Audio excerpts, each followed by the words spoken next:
Item ಯಾವುದೇ ಇರಲಿ try ಮಾಡಿ ಆಚಿ ಚಿಕನ್ ಮಸಾಲಾ. ಇರಾನ್ ಸುತ್ತಲೂ ಅಮೆರಿಕಾದಿಂದಲೇ ಭಾರಿ ಪ್ರಮಾಣದಲ್ಲಿ ಸೈನಿಕರ ಜಮಾವಣೆ ಆಗಿದೆ ಅನ್ನೋದ್ರ ಡೀಟೇಲ್ ಸದ್ಯ ಸಿಗ್ತಾ ಇದೆ. ಅಲ್ಲಿಗೆ ಮತ್ತೊಂದು ಆಯಾಮವನ್ನ ಪಡೆದುಕೊಳ್ತಾ ಇದೆಯಾ ಈ ಯುದ್ಧ ಅನ್ನೋದು ಪ್ರಶ್ನೆ ಆಗ್ತಾ ಇದೆ. ಇರಾನ್, ಅಮೆರಿಕ, ಇಸ್ರೇಲ್ ಮಧ್ಯದ ಈ ಯುದ್ಧ ದಿನೇ ದಿನೇ ಭೀಕರತೆ ಪಡೆದುಕೊಳ್ತಾ ಇದೆ. ಈಗ ಮುಂದುವರೆದು ಇರಾನ್ ಸುತ್ತಲೂ ಕೂಡ ಅಮೆರಿಕಾದಿಂದ ಭಾರಿ ಪ್ರಮಾಣದಲ್ಲಿ ಸೈನಿಕರ ಜಮಾವಣೆ ಆಗಿದೆ ಅನ್ನೋದ್ರ ಡೀಟೇಲ್ ಸಿಗ್ತಾ ಇದೆ.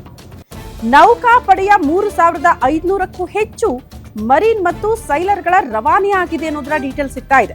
ಪಶ್ಚಿಮ ಏಷ್ಯಾಗೆ ಅಮೆರಿಕ ನೌಕಾಪಡೆಯ ಯುಎಸ್ ಟ್ರಿಪೋಲಿ ಯುದ್ಧ ನೌಕೆ ಎಂಟ್ರಿ ಆಗಿದೆ ಅನ್ನೋದ್ರ ಡೀಟೇಲ್ ಸಿಗ್ತಾ ಇದೆ. ಕಳೆದ 20 ವರ್ಷಗಳಲ್ಲೇ ಅಮೆರಿಕಾದಿಂದ ಅತಿ ಹೆಚ್ಚಿನ ಸೈನ್ಯವನ್ನ ಮೊದಲ ಬಾರಿಗೆ ಈ ರೀತಿ ರವಾನೆ ಮಾಡಿರೋದಂತೆ. ಅಮೆರಿಕದ ಸೆಂಟ್ರಲ್ ಕಮಾಂಡ್ನಿಂದ ಈ ರೀತಿ ಮಾಹಿತಿ ಹೊರಬಿದ್ದಿದ್ದು ಈಗಾಗಲೇ 50,000ಕ್ಕೂ ಹೆಚ್ಚು ಸೈನಿಕರು ಪಶ್ಚಿಮ ಏಷ್ಯಾದಲ್ಲಿ ಠಿಕಾಣಿ ಹೂಡಿದ್ದಾರೆ.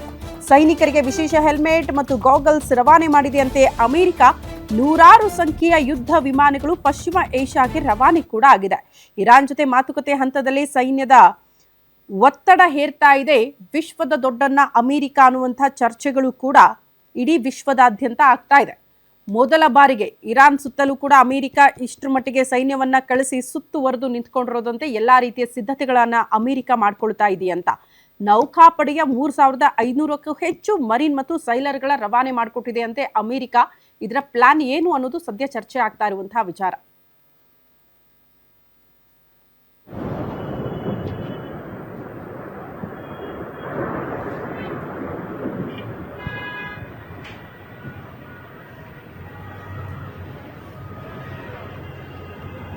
از اینجا میاد اینجا.